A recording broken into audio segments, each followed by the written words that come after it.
ద్రోహం చేశారు పెద్ద భూములే రాత్రి వెనక శత్రువులే పడి లేచే ఉప్పొంగును నీ కొడుకి దానికి ఓట పెద్దాయన నువ్వు దిగులు చెంతకు పెద్దాయన పెద్దాయన నీ కొడుకు పెద్దాయన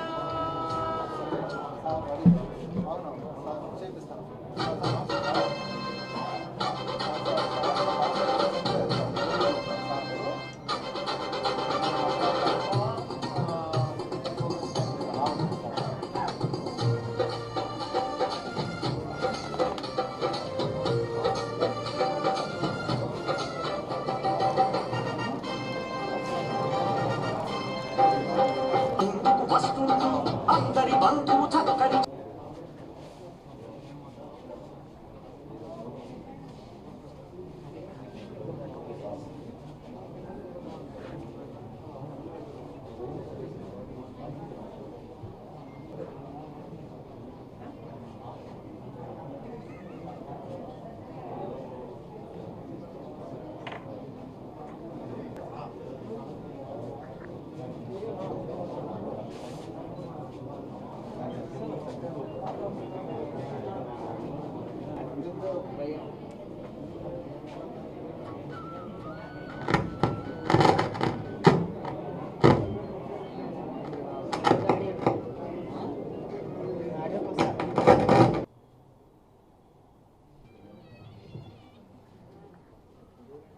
మహానేత డాక్టర్ వైఎస్ రాజశేఖర రెడ్డి గారు కోట్లాది మంది సముద్రంలో వదిలి భూమి పెరిగి 12 ఏళ్ల క్రితం, అంతకుముందు 5 ఏళ్ళు కలుపుకుంటే 17 ఏళ్ల ముందు, అంటే 2004లో బహుశా దేశ చరిత్రలో, ఈవెన్ ప్రపంచ చరిత్రలో కూడా అరుదైన ఒక పాలన, మానవత్వంతో కూడిన పాలన. పాలకుడు ఎలా ఉండాలని మనం పూర్వం శ్రీరాముని చూసి పురాణాల్లో, తర్వాత చరిత్రలో మానవత్వం చూపుతూ ప్రజారంజక పాలన సాగించి చరిత్ర పుటల్లో సువర్ణాక్షరాలతో వాళ్ళ జీవితాలను లెక్కించుకొని చాలా మరుగైన చరిత్ర పురుషులు. వాళ్ళని చూసిన తర్వాత ఆధునిక యుగంలో మహానుభావులు, మహారుషులు మన కళ్ళ ముందే చాలామంది ఎలా ఉంటారనేది మనం చూసాం. గాంధీ గారిను, అంబేద్కర్ గారిని, అలాగే అక్కడ అబ్రహం లింకన్ గారిని, ఎవరైనా సరే అందరిలో సమానత్వం తీసుకొని రావాలని ప్రయత్నం చేసిన మహానేతలు, మహానాయకులు చాలామందిని మనం కళ్ళతో దగ్గరగా చూడకపోయినా విన్నాం, మన సమకాలీన చరిత్రలో కూడా చూసాం. ఆయా కాలమాన పరిస్థితులు బట్టి అప్పట్లో ఉన్న అసమానతలు తొలగించడానికి, అలాగే అందరికీ సమాన అవకాశాలు కల్పించి, లేదా అలాంటి బోధనలు చేసి పాలనలో అవకాశం వస్తే వాటిని అమలు చేయాలని చూసిన వాళ్ళను చూసాం. కానీ రాజశేఖర రెడ్డి గారి లాగా ఒక మాట సిద్ధాంతాలు చెప్పలేదు ఆయన, లేదా ప్రవచనాలు చెప్పలేదు, నినాదాలు ఇవ్వలేదు. కానీ ఒక్క మనిషి తన మనసులో ఒక దృఢ నిర్ణయం తీసుకొని మనుషుల మీద ప్రేమ, సాటి చుట్టూ ఉన్న వాళ్ళ మీద, సమాజం మీద ప్రేమ, అలాగే ఆ ప్రేమను కేవలం చాటడమే కాకుండా తనకు అధికారం చేతిలోకి వస్తే దాన్ని ఆచరణలో ఎలా చూపొచ్చని కూడా కేవలం 5 ఏళ్లలో ఒక గీటురాయిగా మిగిలి భవిష్యత్ తరాలకు కూడా తన మార్పు, ఆ గీటురాయిని వదిలి ఈ స్టాండర్డు తగిలి ఇలా చేస్తేనే అది నిజమైన ప్రజారంజక పాలన అవుతుంది అనే ఒక తార్కాణంగా నిలిచి అర్థాంతరంగా ఆయన వెళ్ళిపోయారు. అది మహా దురదృష్టం ఆ రోజు జరిగింది. అప్పుడు ఉమ్మడి రాష్ట్రం ఆయనే ఉంటే అని ప్రతిసారి అనుకుంటూనే ఉంటాం. ఆయన వేసిన ఆ రోజు మొక్క, ఆయన చూపిన తేడా, ఆ రోజు మొదలుపెట్టిన తొలి అంకమైతే తరువాత ఈరోజు మనం చూస్తున్నది ఒక మహావృక్షం పెరిగింది.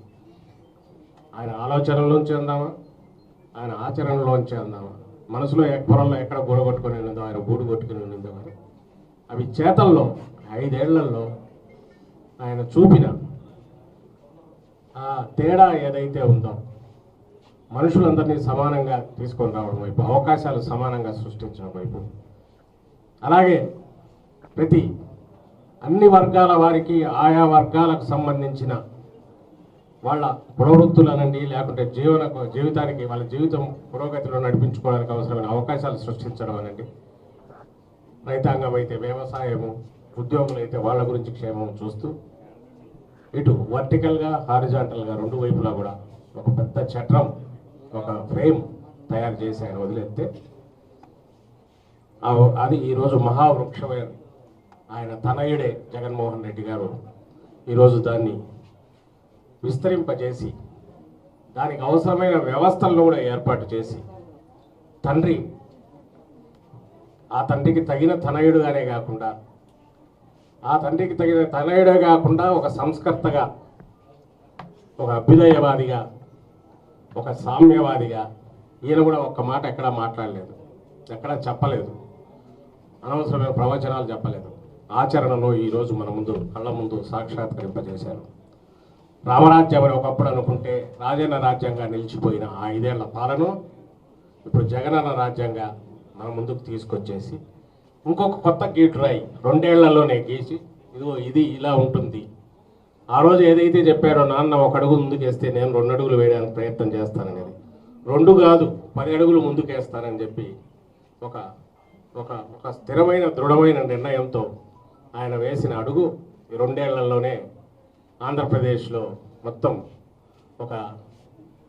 మన జీవన విధానాన్ని, సమాజం ముందుకు పోయే విధానాన్ని అన్నింటిలో కూడా మార్పు తీసుకొచ్చి ఒక సానుకూల మార్పు, ఒక అభ్యుదయ మార్పు తీసుకొచ్చి ఈరోజు ప్రజలందరికీ హక్కుగా ప్రభుత్వం నుంచి రావాల్సినవి కానీ తాము బతకడానికి, తాము జీవించడానికి, తమ కుటుంబాలను అభివృద్ధి చేసుకోవడానికి అవసరమైన మార్గాలను పెంచుకునే స్వేచ్ఛను కల్పిస్తూ ఎవరి కాళ్ళ మీద వాళ్ళు సొంతంగా నిలబడే రకంగా కుటుంబాలన్నీ నిలబడేలాగా సమగ్రమైన వ్యూహంతో వేస్తున్న అడుగులు ఇప్పుడున్న ఆర్థిక పరిస్థితి, ఇప్పుడున్న ఆర్థిక సంక్షోభంలో కూడా ఇవి ఆదర్శప్రాయంగా మొత్తం దేశానికే కాదు ప్రపంచంలో కూడా అందరూ అనుకునే రకంగా ఉందనడంలో ఏమాత్రం సందేహం లేదు. అందుకు అలాంటి ఆయనతో అడుగులు మనం వేస్తున్నందుకు మనం అందరం కూడా ఆ తండ్రితో అనుబంధం ఉండేవాళ్ళు ఇక్కడ చాలామంది ఉన్నారు.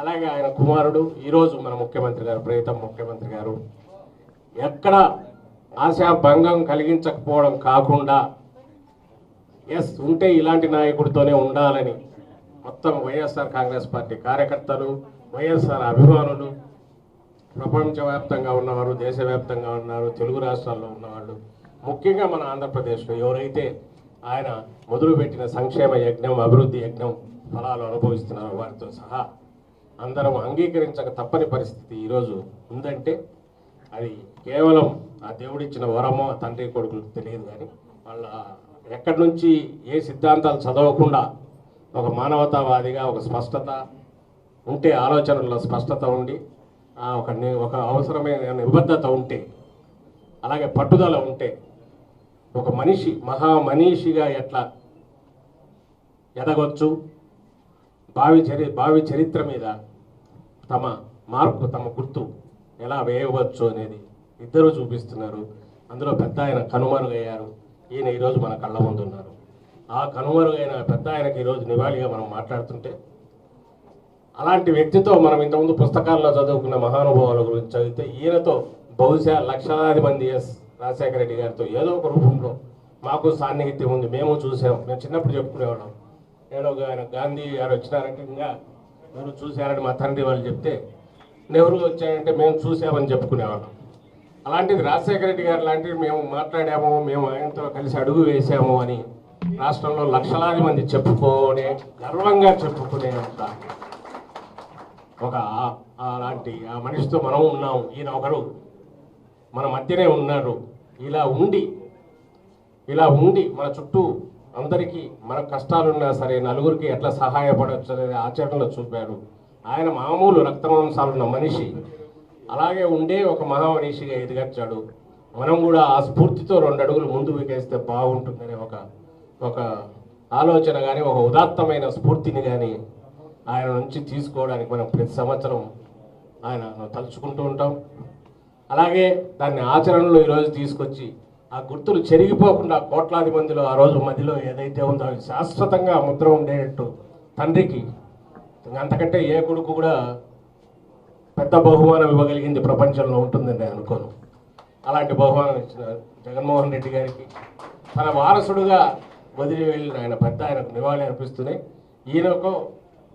ఈయన లాంటి పాలకుడు మనకు దొరికినందుకు ఇలాంటి పాలన మరికొన్ని దశాబ్దాల పాటు ఎంతకాలం వీలైతే అంతకాలం ప్రజారంజక పాలన సాగే రకంగా అందరం జగన్మోహన్ రెడ్డి గారితో కలిసి అడుగులు వేస్తామని స్థిర చిత్తంతో మనం ఓ ప్రతిజ్ఞలు అంటే చేసుకుంటూ ముందుకు సాగాలని కోరుతూ ప్రతి సంవత్సరం స్ఫూర్తి తీసుకోవడమే కాకుండా ఈరోజు ఇప్పుడు జరుగుతున్న పథకాలు కానీ ఇంకోటి కానీ ఏదైతే ఈ అమలులో వైఎస్ఆర్ కాంగ్రెస్ పార్టీ తన వంతు పాత్రను ఎప్పటికప్పుడు పోషిస్తూ జగన్మోహన్ రెడ్డి గారి ఆశయాలు ఏవైతే ఉన్నాయో వాటిని సక్రమంగా అమలు జరగడంలో కూడా మన వంతు అడుగులు ముందుకేస్తూ పాత్ర పోషించాలని కోరుకుంటూ మరోసారి మహానేతకు నివాళి అర్పిస్తూ సెలవు తీసుకుంటున్నారు. జోహార్ జోహార్ వైఎస్ఆర్ జోహార్ అమర్ రహే.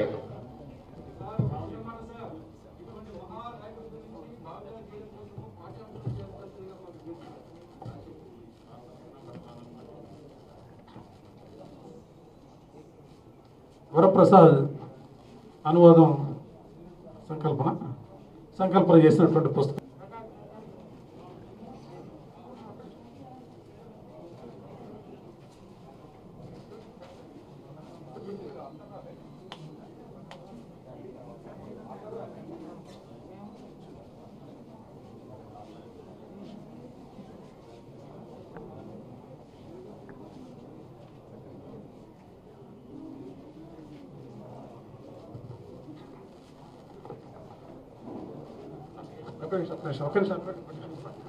అపర భగీరథుడు వైఎస్ఆర్ పుస్తకాన్ని పెద్దలు రామకృష్ణారెడ్డి గారు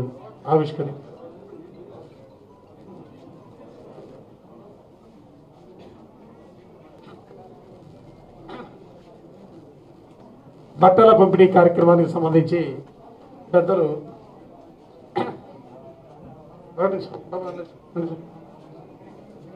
మంత్రివర్యులు కన్నబాబు గారు మహిళలకి బట్టలు ఇచ్చే కార్యక్రమం అక్కడ వాడిస్తారు. మహిళలు రండి వాళ్ళకి తీసుకెళ్ళి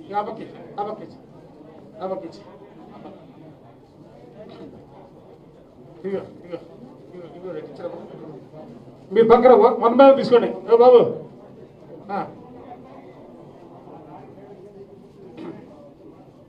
మొత్తం తీసేసుకో.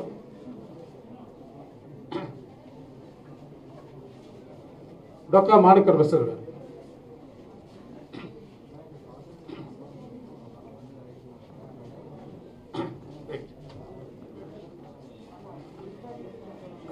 రక్తదాన శిబిరాన్ని ప్రారంభించవలసిందిగా మంత్రివర్యులు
తప్పక నిలిపేదై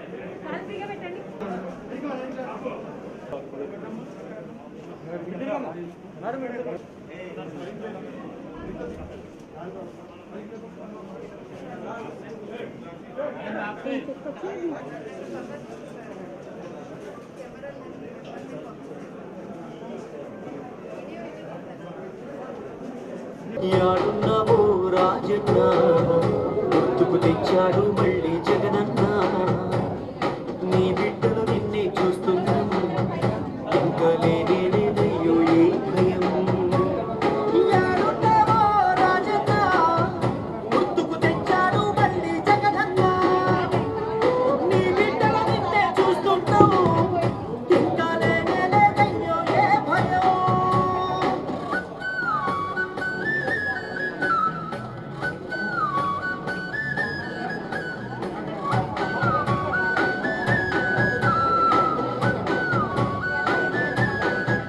ప్రీతమ నేత దివంగత నేత గౌరవ ముఖ్యమంత్రి డాక్టర్ వైఎస్ రాజశేఖర రెడ్డి గారి విగ్రహానికి పార్టీ పెద్దలు ప్రభుత్వ సలహాదారులు శ్రీ సజ్జల రామకృష్ణారెడ్డి గారు పూలమాలలు వేసి నివాళులర్పిస్తూ ఉన్నారు.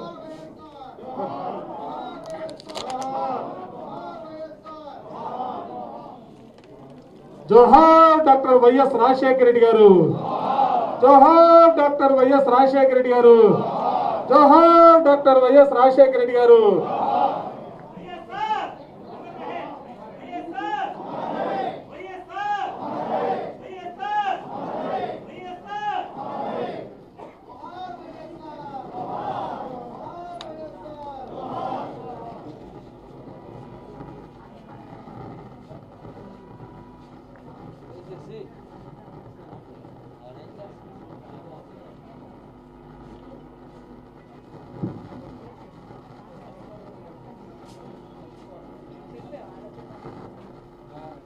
మన ప్రీతమ నాయకులు దివంగత నేత డాక్టర్ వైఎస్ రాజశేఖర రెడ్డి గారి వర్ధంతి కార్యక్రమాన్ని పురస్కరించుకొని వైఎస్ఆర్ కాంగ్రెస్ పార్టీ కేంద్ర కార్యాలయంలో పార్టీకి సంబంధించినటువంటి పెద్దలందరి సమక్షంలో ఇప్పుడే ప్రభుత్వ సలహాదారులు పార్టీ ప్రధాన కార్యదర్శి శ్రీ సజ్జల రామకృష్ణారెడ్డి గారు దివంగత నేత డాక్టర్ రాజశేఖర రెడ్డి గారి విగ్రహానికి పూలమాలలు వేసి అందరూ కూడా ఘనంగా నివాళులర్పించినటువంటి పరిస్థితులు అందరికీ తెలుసు. భారతదేశ చరిత్రలోనే ముఖ్యమంత్రి అంటే ఎలా ఉండాలనే ఆలోచన వచ్చిన ప్రశ్న ఉత్పన్నమైనప్పుడు తెలుగు వాళ్ళే కాదు దేశంలో ఉన్నటువంటి ప్రజాస్వామ్యవాదులందరూ కూడా ముక్త కంఠంతో చెప్పే పేరే దివంగత నేత డాక్టర్ రాజశేఖర రెడ్డి గారి మాదిరిలా ఉండాలని ప్రతి ఒక్కరు కూడా భావిస్తున్నటువంటి పరిస్థితులు వాళ్ళు చూస్తూ ఉన్నాం. ఇటువంటి పరిస్థితుల్లో ఆ మహనీయునికి ఎందుకంటే భౌతికంగా మన మధ్య లేకపోయినప్పుడు కూడా మానసికంగా అందరి హృదయాల్లో కూడా స్థిరమైనటువంటి స్థానం సంపాదించుకొని ఆయన శిరస్మరణీయుడిగా మనందరి గుండెల్లో కొలువై ఉన్నటువంటి పరిస్థితులు కూడా ఒక్కసారి గుర్తు తెచ్చుకుంటూ ఆ మహనీయుడికి శ్రద్ధాంజలి గడిస్తూ 2 నిమిషాల పాటు అందరినీ కూడా మౌనం పాటించవలసిందిగా అందరినీ కూడా కోరుతాం.